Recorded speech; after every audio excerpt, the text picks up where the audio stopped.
Dear students, good morning everyone. ఈ రోజు మనం డిస్కస్ చేసుకునేది third BSc chemistry paper 5D. 5D లో కూడా మనకి 5 యూనిట్స్ ఉంటాయి. దాంట్లో ఫోర్త్ యూనిట్ వచ్చేసి కార్బోహైడ్రేట్స్. ఈ కార్బోహైడ్రేట్స్ గురించి ఈ రోజు డిస్కస్ చేసుకుందాం. కార్బోహైడ్రేట్స్ అనేది first of all energy sources. Carbohydrates అనేవి మనకి శక్తినిచ్చే పదార్థాలు అన్నమాట. ఫర్ ఎగ్జాంపుల్ మనం గ్లూకోజ్ తీసుకుంటాం. మనకి ఏమైనా హెల్త్ బాగాలేనప్పుడు, మనకి సిక్ గా అనిపించినప్పుడు, లేకపోతే నీరసంగా అనిపించినప్పుడు కొంచెం గ్లూకోజ్ అనేది తీసుకుంటాం. ఈ గ్లూకోజ్ అనేది కార్బోహైడ్రేట్ కి ఎగ్జాంపుల్ అన్నమాట. గ్లూకోజ్ మనం తీసుకున్నప్పుడు మనకి ఇన్స్టెంట్ ఎనర్జీ అనేది వస్తుంది ఆటోమేటిక్ గా కాసేపటికి. అందుకే వీటిని మనం ఎనర్జీ సోర్సెస్ అంటాం. ఫస్ట్ ఆఫ్ ఆల్ కార్బోహైడ్రేట్స్ అనేది ఎనర్జీ సోర్సెస్, మనకి శక్తిని ఇస్తాయి.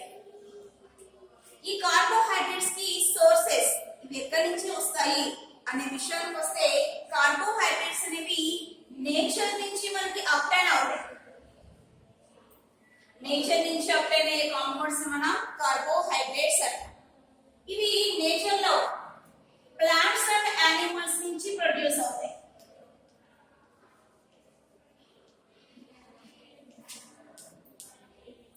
ప్లాంట్స్ నుంచి యానిమల్స్ నుంచి ప్రొడ్యూస్ అయ్యే కాంపౌండ్స్ మనం కార్బోహైడ్రేట్స్ అంటాం.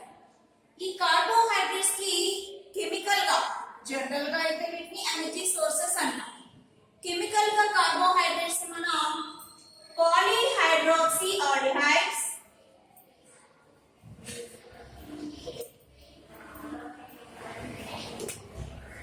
Are పాలీహైడ్రాక్సీ ketones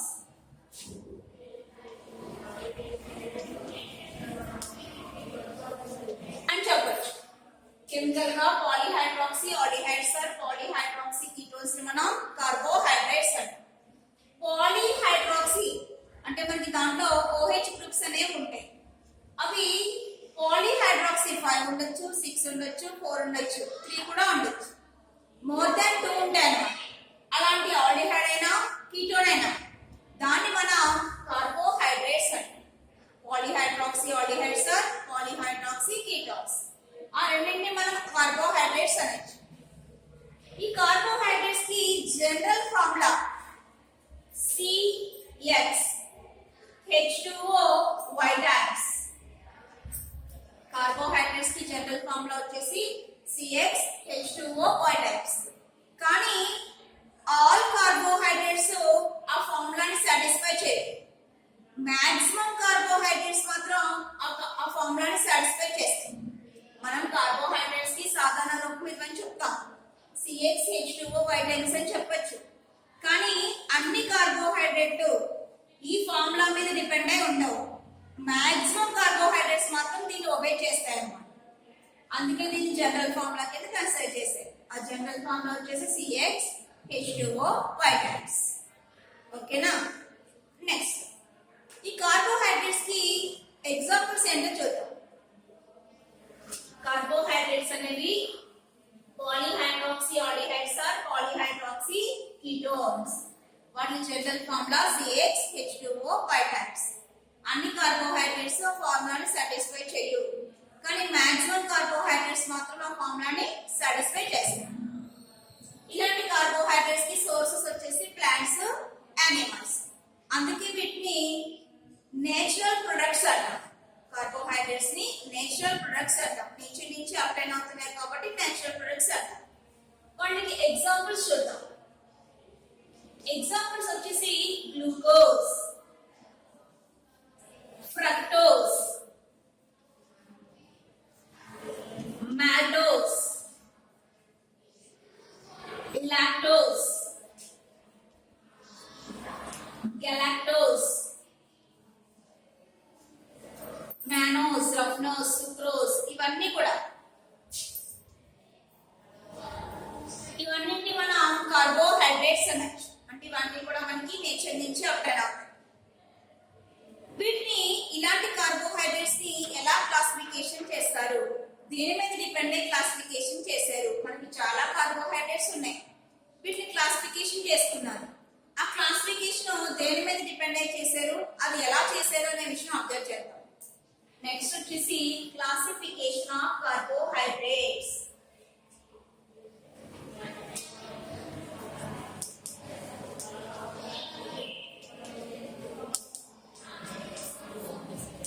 first classification based on taste మీద డిపెండెంట్ క్లాసిఫికేషన్ చేశారు.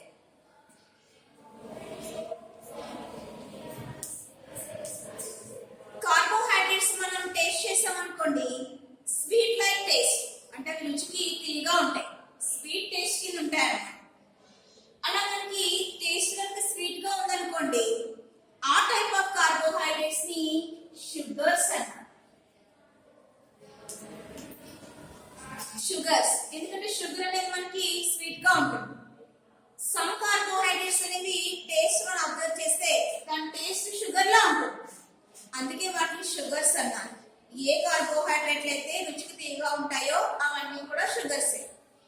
ఏవైతే టేస్ట్ కి స్వీట్ గా ఉంటాయో అవన్నీ మనకి షుగర్స్ అవుతాయి. కొన్ని కార్బోహైడ్రేట్స్ అనేవి టేస్ట్లెస్ గా ఉంటాయి, వాటికి టేస్ట్ ఉండదు, అలాంటి వాటిని మనం నాన్ షుగర్స్ అంటాం. రుచికి తీయగా ఉండేవేమో షుగర్స్, రుచి లేనివి అలాంటివేమో నాన్ షుగర్స్. టేస్ట్ అనేది స్వీట్ గా ఉంటేనేమో షుగర్స్ అంటాం, టేస్ట్లెస్ గా ఉంటే నాన్ షుగర్స్ అంటాం. షుగర్స్ కి ఎగ్జాంపుల్స్ ఏంటండి? షుగర్ కి ఎగ్జాంపుల్ గ్లూకోజ్, సుక్రోజ్.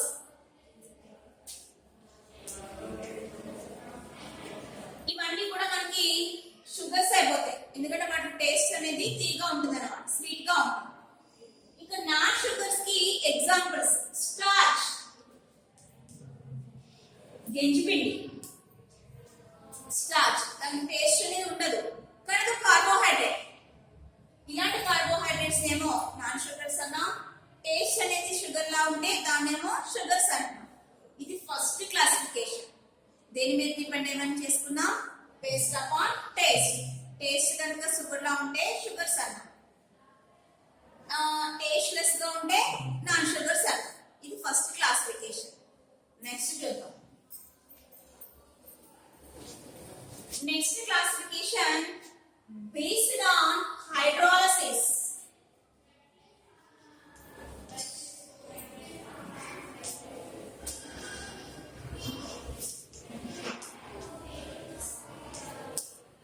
హైడ్రోలిసిస్ మీద డిపెండెంట్ క్లాసిఫికేషన్ చేస్తాం. ఏదైనా కార్బోహైడ్రేట్ తీసుకుందాం. ఫర్ ఎగ్జాంపుల్ మన అందరికీ బాగా తెలిసింది గ్లూకోజ్. నేను గ్లూకోజ్ తీసుకున్న దాన్ని హైడ్రోలిసిస్ చేస్తాను. హైడ్రోలిసిస్ చేయడం అంటే వాటర్ యాడ్ చేస్తాం. వాటర్ యాడ్ చేసినప్పుడు ఒక గ్లాస్ లోకి గ్లూకోజ్ తీసుకోండి, ఒక స్పూన్. దానికి ఒక 2 స్పూన్స్ కానీ 3 స్పూన్స్ కానీ వాటర్ అయ్యాయి వేసినప్పుడు మనకి ఏమవుతుంది? జస్ట్ సొల్యూషన్ ఫామ్ అవుతుంది. గ్లూకోజ్ సొల్యూషన్ ఫామ్ అయింది అంతే, అంతేగాని అనదర్ కార్బోహైడ్రేట్ ఏమీ రావట్లేదు. అంటే నేను గ్లూకోజ్ తీసుకున్నాను, దాన్ని హైడ్రోలిసిస్ చేసాను, వాటర్ వేసాను. వేసినప్పుడు ఫర్దర్ గా అది కార్బోహైడ్రేట్స్ ని ఫామ్ చేసుకోవట్లేదు. ఇలా ఏ కార్బోహైడ్రేట్స్ అయితే హైడ్రోలిసిస్ లో ఇన్వాల్వ్ కావో, హైడ్రోలిసిస్ తో రియాక్ట్ అవ్వో, అలాంటి కార్బోహైడ్రేట్స్ ని మనం మోనో కార్బోహైడ్రేట్స్ అంటాం.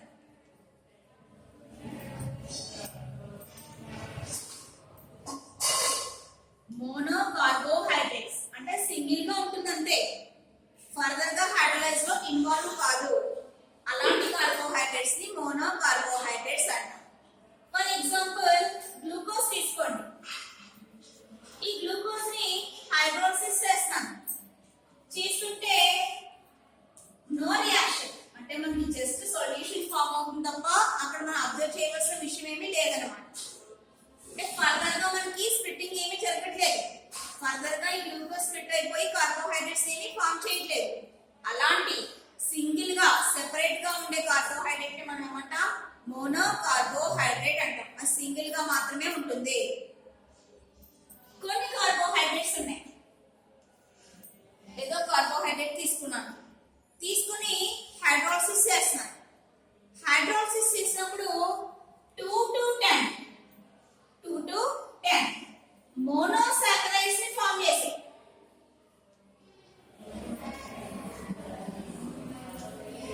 2 to 10 మోనోసాకరైడ్స్ ని ఫామ్ చేసాయి. ఏంటి మేడం గారు మళ్ళీ సాకరైడ్స్ అంటున్నారు? సాకరైడ్ అంటే గ్రీక్ లో తీయనిది అర్థం. మన కార్బోహైడ్రేట్స్ ఎలా ఉన్నాయి? టేస్ట్ కి స్వీట్ గా ఉన్నాయి.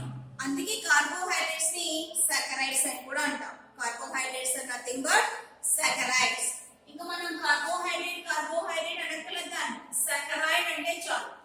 సాకరైడ్ అంటే మీనింగ్ స్వీట్ గా, తీయనిది అని అర్థం. అందుకే నేను ఇంకా ఈ వర్షన్ అంతా కూడా సాకరైడ్స్ అనే మాట్లాడతాను అన్నమాట.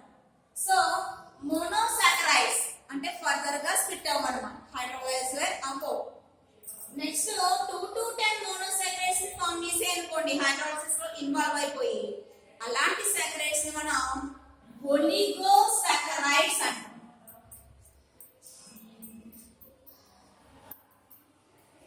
ఒలిగోసాకరైడ్స్. మోనో అంటే ఫర్దర్ గా హైడ్రోలైజ్ కాదు. ఒలిగో అంటే హైడ్రోలైసిస్ లో ఇన్వాల్వ్ అవుతుంది. అవి ఎక్కడి నుంచి ఎక్కడి వరకు మోనోసాకరైడ్స్ ని ఫామ్ చేసుకోవచ్చు? 2 to 10 మోనోసాకరైడ్స్ ని ఫామ్ చేసుకోవచ్చు. 2 to 10 ఏంటండి అంటే ఏదైనా ఫర్ ఎగ్జాంపుల్ సుక్రోజ్ తీసుకోండి. Sucrose C12H1B2O11. This is sucrose. ఈ సుక్రోజ్ నేను హైడ్రోలైసిస్ చేశాను. అంటే సుక్రోజ్ అనేది కార్బోహైడ్రేట్ దాన్ని తీసుకున్నాను. తీసుకొని హైడ్రోలైసిస్ చేస్తాను. చేసినప్పుడు నాకు C6H12O6 ప్లస్ C6H12O6 ఇలా 2 కార్బోహైడ్రేట్స్ ఫామ్ అయ్యాయి. 2 వచ్చాయి. ఆ 2 కూడా ఏంటి? మోనోసాకరైడ్స్. C6H12O6 అంటే గ్లూకోజ్. ఇది కూడా C6H12O6 అంటే గ్లూకోజ్. మోనోసాకరైడ్స్ ఫామ్ అయ్యాయి. 2 ఫామ్ అయ్యాయి. సో ఇప్పుడు సుక్రోజ్ మనం ఏమనొచ్చు? It is a oligosaccharide. Sucrose మనం ఏమనొచ్చు? ఒలిగోసాకరైడ్. ఎందుకంటే అది హైడ్రోలైసిస్ లో ఇన్వాల్వ్ అయిపోయింది. ఇన్వాల్వ్ అయ్యి 2 మోనోసాకరైడ్స్ ని ఫామ్ చేసింది. అలా 2 ఏ ఫామ్ చేయాలని రూల్ లేదట.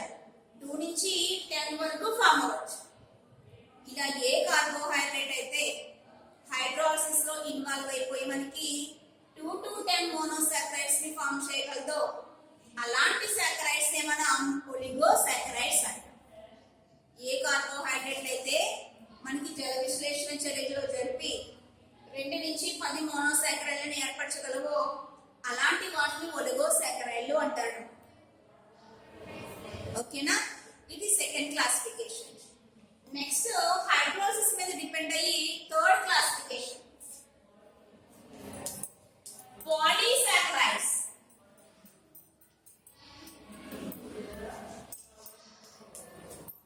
హైడ్రోలైసిస్ లో ఇన్వాల్వ్ అవుతున్నాయి. అవి more than 10 monosaccharides. More than 10 monosaccharides అంటే 2 to 10 వరకు మోనోసాకరైడ్స్ ఫామ్ చేస్తేనేమో ఒలిగో, 10 కన్నా అబోవ్ మోనోసాకరైడ్స్ ఫామ్ చేస్తేనేమో పాలీసాకరైడ్స్. ఫర్ ఎగ్జాంపుల్ ఏదో ఒక కార్బోహైడ్రేట్ తీసుకుందాం. మనం తీసుకునేది స్టార్చ్.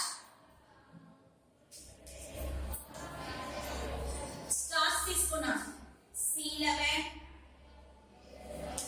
C6H11O5 n టైమ్స్ ఉంటుంది. C6H11O5 n times. అది స్టార్చ్ అన్నమాట. దీన్ని హైడ్రోలైసిస్ చేస్తాం. ఇది n టైమ్స్ ఉంది కాబట్టి n మోల్స్ తీసుకోండి. మనకు వచ్చేది n మోల్స్ ఆఫ్ C6H12O6. ఇది గ్లూకోజ్. గ్లూకోజ్ అంటే మోనోసాకరైడ్. ఎన్ని వస్తాయి? n మోల్స్ వస్తాయి. అంటే 12 అవ్వచ్చు, 14 అవ్వచ్చు, 20 అవ్వచ్చు, 30 అవ్వచ్చు, ఎన్నైనా కావచ్చు. ఇలా ఏ కార్బోహైడ్రేట్ అయితే హైడ్రోలైసిస్ లో ఇన్వాల్వ్ అయిపోయి అబౌవ్ 10 మోనోసాకరైడ్స్ ని ఫామ్ చేసుకోగలదో అలాంటి సాకరైడ్ ని మనం ఏమంటాం? పాలీసాకరైడ్ అంటాం. ఇది హైడ్రోలైసిస్ మీద డిపెండ్ అయ్యి క్లాసిఫికేషన్ చేయడం అన్నమాట.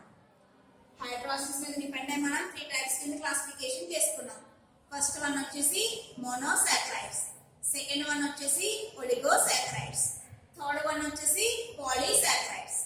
మోనోసాకరైడ్ అంటే ఏ పర్టికులర్ కార్బోహైడ్రేట్ అయితే మనకి ఫర్దర్ గా హైడ్రోలైసిస్ లో ఇన్వాల్వ్ కాదో అలాంటి సాకరైడ్ ని మనం మోనోసాకరైడ్ అంటాం. అంటే అది జల విశ్లేషణ చర్యలో పాల్గొనదు, పాల్గొని ఇతర కార్బోహైడ్రేట్ ని ఏర్పరచలేదన్నమాట. అలాంటి దాన్ని మోనోసాకరైడ్ అంటాం. దానికి ఎగ్జాంపుల్ చూస్తే గ్లూకోజ్. Next oligosaccharides. ఒలిగోసాకరైడ్స్ అనేవి హైడ్రోలిసిస్ లో పార్టిసిపేట్ చేస్తాయి, చేసి 2 to 10 మోనోసాకరైడ్స్ ని ఫామ్ చేసుకుంటాయి అన్నమాట. 2 ఫామ్ అయితే డైసాకరైడ్ అంటాం, 3 ఫామ్ అయితే ట్రైసాకరైడ్ అంటాం, 4 ఫామ్ అయితే టెట్రాసాకరైడ్ అంటాం, 5 ఫామ్ అయితే పెంటాసాకరైడ్ అంటాం, 6 అయితే హెక్సాసాకరైడ్ అంటాం. ఇలా 10 వరకు ఫామ్ అవ్వచ్చు. అలా ఫామ్ చేసుకునే కెపాసిటీ ఉన్న కార్బోహైడ్రేట్స్ ఏమో ఒలిగోసాకరైడ్స్. ఇప్పుడు ఒక పర్టికులర్ కార్బోహైడ్రేట్స్ తీసుకొని హైడ్రోలిసిస్ చేయండి, చేసి మనం తీసుకున్నటువంటి కార్బోహైడ్రేట్ మోర్ దాన్ 10 మోనోసాకరైడ్స్ ని ఫామ్ చేసింది, మోర్ దాన్ 10. అలాంటి కార్బోహైడ్రేట్ ని పాలీసాకరైడ్ అంటాం. ఇది క్లాసిఫికేషన్ అన్నమాట. దేని మీద డిపెండ్ అయి చేసాం? ఫస్ట్ దేమో టేస్ట్ మీద డిపెండ్ అయి చేసాం, నెక్స్ట్ దేమో హైడ్రోలిసిస్ మీద డిపెండ్ అయి చేసాం. ఇక లాస్ట్ క్లాసిఫికేషన్ చూద్దాం, third classification.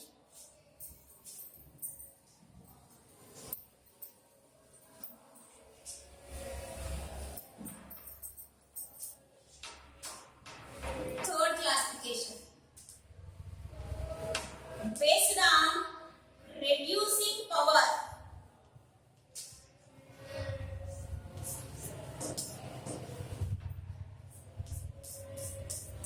Based on reducing power. Carbohydrates అనేవి రెడ్యూసింగ్ టెస్ట్ కి రెస్పాండ్ అవుతాయి అన్నమాట. రెడ్యూసింగ్ టెస్ట్ ఫర్ ఎగ్జాంపుల్ మనకి 2 టెస్ట్లు ఉన్నాయి. First one Tollens test. Tollens test. Next the Fehling's test.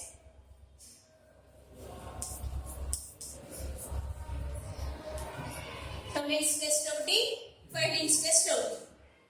Tollens test అంటే మీనింగ్ టోలెన్స్ రియేజెంట్ తో ట్రీట్ చేయాలి. ఫెయిలింగ్ టెస్ట్ అంటే మీనింగ్ ఫెయిలింగ్స్ రియేజెంట్ తో ట్రీట్ చేయాలి. Tollens reagent means ammoniacal silver nitrate.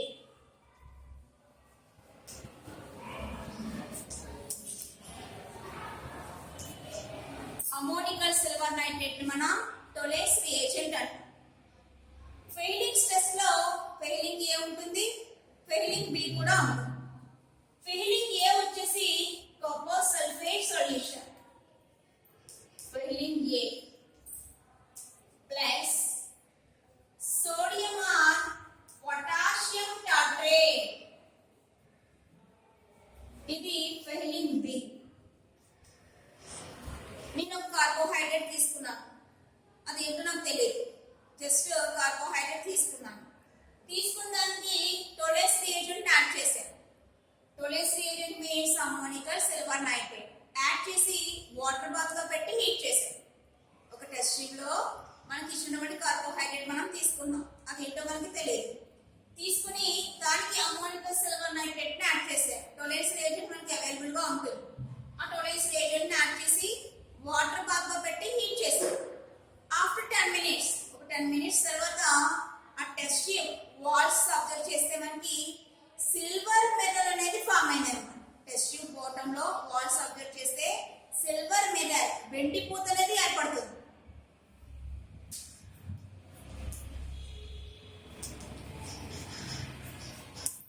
అంటే ఇప్పుడు టోలెన్స్ టెస్ట్ లో రెస్పాండ్ అయింది, సిల్వర్ మెటల్ ని ఫామ్ చేసింది.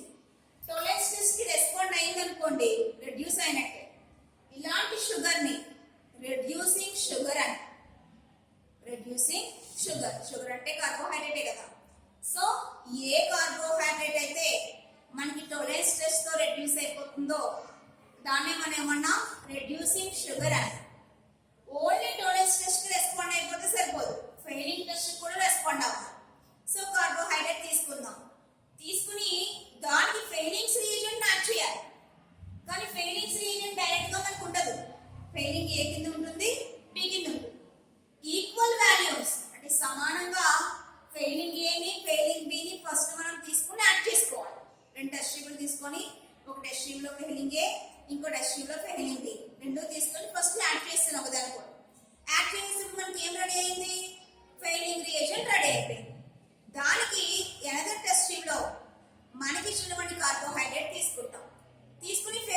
యూనిట్ యాడ్ చేస్తారు. యాడ్ చేసి మళ్ళీ వాటర్ బాత్ లో పెట్టి హీట్ చేయాలి. ఒక 10 మినిట్స్ హీట్ చేయాలి. హీట్ చేస్తే ఆఫ్టర్ హీటింగ్ రెడ్ పీపీటీ కనుక వచ్చింది అనుకోండి, రెడ్ పీపీటీ వస్తే అది ఫెయిలింగ్ టెస్ట్ కూడా రెస్పాండ్ అయినట్టే. ఫెయిలింగ్ టెస్ట్ కూడా రెస్పాండ్ అయినట్టే.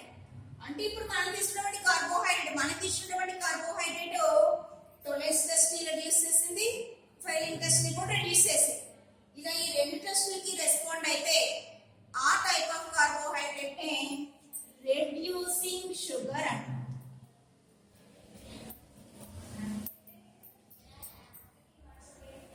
అలా కాకుండా టోలరెన్స్ టెస్ట్ రాలేదు, ఫెయిలింగ్ టెస్ట్ కూడా రాలేదు, రెండు టెస్టులకి రెస్పాండ్ అవ్వట్లేదు.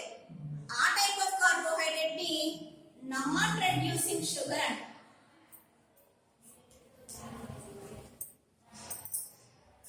ఈ థర్డ్ క్లాసిఫికేషన్ దేని మీద డిపెండ్ అయి చేసుకున్నాం? Reducing property. ఆ టోలరెన్స్ టెస్ట్ లో రియాక్ట్ అవ్వాలి, ఫెయిలింగ్ టెస్ట్ లో కూడా రియాక్ట్ అవ్వాలి. రెండు టెస్ట్ ని ఇచ్చింది అనుకోండి reducing sugar.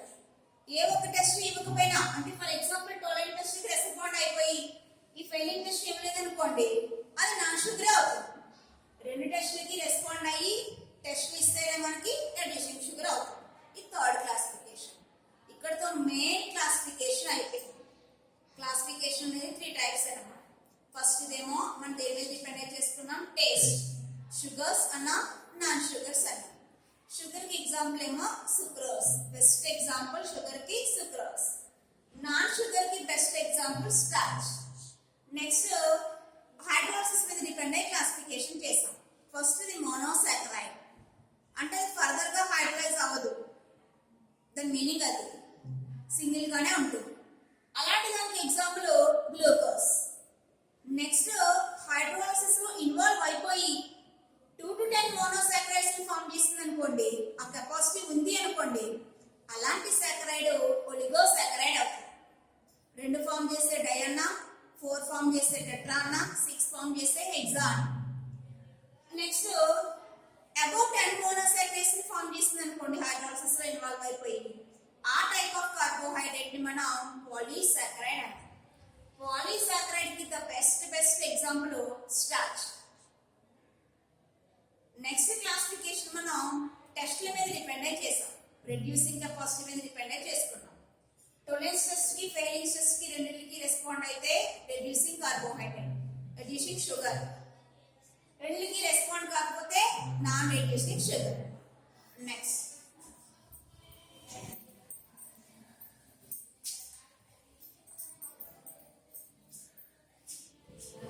Classification aldo hexoses and aldo pentose are keto hexose or keto pentose. ఏంటివన్నీ అంటే నెక్స్ట్ క్లాసిఫికేషన్ నేను దేని మీద డిపెండ్ చేస్తున్నానో అబ్జర్వ్ చేయండి. నెక్స్ట్ క్లాసిఫికేషన్ కార్బోహైడ్రేట్ లో ప్రెసెంట్ అయినటువంటి ఫంక్షనల్ గ్రూప్ మీద డిపెండ్ చేస్తాను. కార్బోహైడ్రేట్ లో ప్రెసెంట్ అయినటువంటి ఫంక్షనల్ గ్రూప్. మనకి ఫంక్షనల్ గ్రూప్స్ ఈ కార్బోహైడ్రేట్స్ లో ఆల్డిహైడ్ అయినా ఉండొచ్చు, కీటోన్ అయినా ఉండొచ్చు. పాలీహైడ్రాక్సీ ఆల్డిహైడ్ అన్నా, పాలీహైడ్రాక్సీ కీటోన్ అన్నా, అందుకే దాన్ని డిఫైన్ చేసుకున్నాం. సో ఆల్డిహైడ్ ఉండొచ్చు, కీటోన్ కూడా ఉండొచ్చు. దాని మీద డిపెండ్ అయ్యి క్లాసిఫికేషన్ చేస్తున్నాను. ఫర్ ఎగ్జాంపుల్ నేను తీసుకున్నటువంటి కార్బోహైడ్రేట్ లో ఆల్డిహైడ్ ఫంక్షనల్ గ్రూప్ ఉంది. ఆల్డిహైడ్ ఉంది C6H12O6. This is glucose. దీంట్లో ఆల్డిహైడ్ ఫంక్షనల్ గ్రూప్ ఉంది. ఎన్ని కార్బన్స్ ఉన్నాయి? 6 కార్బన్స్ ఉన్నాయి. 6 కార్బన్స్ ఉన్నాయి. 6 ఉంటే హెక్సోజ్ అన్నారు. ఆల్డిహైడ్ కాబట్టి ఆల్డో హెక్సోజ్. ఫంక్షనల్ గ్రూప్ వచ్చేసి ఆల్డిహైడ్. హెక్సోజ్ అన్నాం కాబట్టి 6. అంటే ఇప్పుడు ఆల్డో హెక్సోజ్ అంటే మీనింగ్ ఏంటి? కార్బోహైడ్రేట్ అది ఫస్ట్ ఆఫ్ ఆల్. దాంట్లో ఉన్న ఫంక్షనల్ గ్రూప్ ఏమో ఆల్డిహైడ్, ఉన్నటువంటి కార్బన్స్ ఏమో 6. ఓకే, అంటే మనం కార్బన్ నెంబర్ మీద ఆ కార్బో ప్రెసెంట్ అయినటువంటి ఫంక్షన్ గ్రూప్ మీద డిపెండ్ అయ్యి క్లాసిఫికేషన్ చేసుకుంటాం. ఇలా కాకుండా C6H12 లో O6 ఉంది. ఇది ఫ్రక్టోజ్. గ్లూకోజ్ కి ఫ్రక్టోజ్ కి సేమ్ మాలిక్యూల్ ఫార్ములా. ఇది గ్లూకోజ్ ఏమో ఫ్రక్టోజ్. దీంట్లో ఫంక్షన్ గ్రూప్ కీటోన్. గ్లూకోజ్ లో అయితే ఆల్డిహైడ్ ఉంటుంది, దీంట్లో వచ్చేసి మనకి కీటోన్. సో కీటోన్ ఉంది కాబట్టి కీటో. ఎన్ని కార్బన్స్ ఉన్నాయి? 6. కాబట్టి కీటో హెక్సోస్. Keto hexoses. నేను తీసుకున్న కార్బోహైడ్రేట్ లో 5 కార్బన్స్ ఉన్నాయి. కానీ కార్బోహైడ్రేట్ 5 కార్బన్స్ ఉన్నాయి. ఆల్డిహైడ్ ఫంక్షన్ గ్రూప్ ఉంది. అప్పుడు దాన్ని మనం ఏమనొచ్చు? ఆల్డో పెంటోస్ అనొచ్చు. 3 కార్బన్స్ ఉన్నాయి. Aldo triose. 2 కార్బన్స్ అబౌవ్ 2 ఉంటాయి అన్నమాట. కార్బోహైడ్రేట్ లో మనకి అబౌవ్ 2 కార్బన్స్ ఉంటాయి. 3 ఉంటేనేమో ట్రయోస్ అంటాం, 3 4 ఉంటేనేమో టెట్రోస్ అంటాం. అలా పెంచుకుంటూ ఉంటాం. అంటే నెక్స్ట్ క్లాసిఫికేషన్ మనం దేని మీద డిపెండ్ చేసుకుంటున్నాం? కార్బోహైడ్రేట్ లో ప్రెసెంట్ అయినటువంటి functional group and number of carbons. ఆ ప్రమేయ సమూహాన్ని బట్టి మరియు కార్బన్ సంఖ్యను బట్టి మనం నెక్స్ట్ క్లాసిఫికేషన్ వర్గీకరణ చేయడం అనేది జరిగింది. ఆల్డిహైడ్ ప్రమేయ సమూహం ఉంటే ఆల్డో అనాలి. కీటోన్ ప్రమేయ సమూహం ఉంటే కీటో అనాలి. 6 కార్బన్స్ ఉంటే హెక్సోస్ అంటాం, 3 ఉంటే పెంటోస్ అంటాం, 4 ఉంటే టెట్రోస్ అంటాం, 5 ఉంటే పెంటోస్ అంటాం. ఇది లాస్ట్ క్లాసిఫికేషన్. మనకి సిలబస్ లో ఇచ్చినవి కార్బోహైడ్రేట్స్ చాలా ఉంటాయి. మనకి సిలబస్ లో ఇచ్చినవి aldo hexoses and aldo ketose. ఈ రెండు మనకి సిలబస్ లో ఉంటాయి. గ్లూకోజ్ ఒకటి, ఫ్రక్టోజ్ ఒకటి. గ్లూకోజ్ ని ఎలా ప్రిపేర్ చేస్తాం? దానికి స్ట్రక్చర్ అనేది ఎలా వచ్చింది? గ్లూకోజ్ కి స్ట్రక్చర్ అనేది ఎలా వచ్చింది? నెక్స్ట్ దాని కెమికల్ ప్రాపర్టీస్ ఎలా ఉంటాయి అనే విషయం మనం అబ్జర్వ్ చేయాలి. అదే విధంగా ఫ్రక్టోజ్ ఎలా ప్రిపేర్ చేస్తారు, దాని కెమికల్ ప్రాపర్టీస్ ఎలా ఉన్నాయి, దాని స్ట్రక్చర్ ఎలా వచ్చింది, ఆ రెండు విషయాలు మనకు సిలబస్ లో ఉంటుంది అన్నమాట. అవి నెక్స్ట్ క్లాస్ లో చూద్దాం. ఓకే.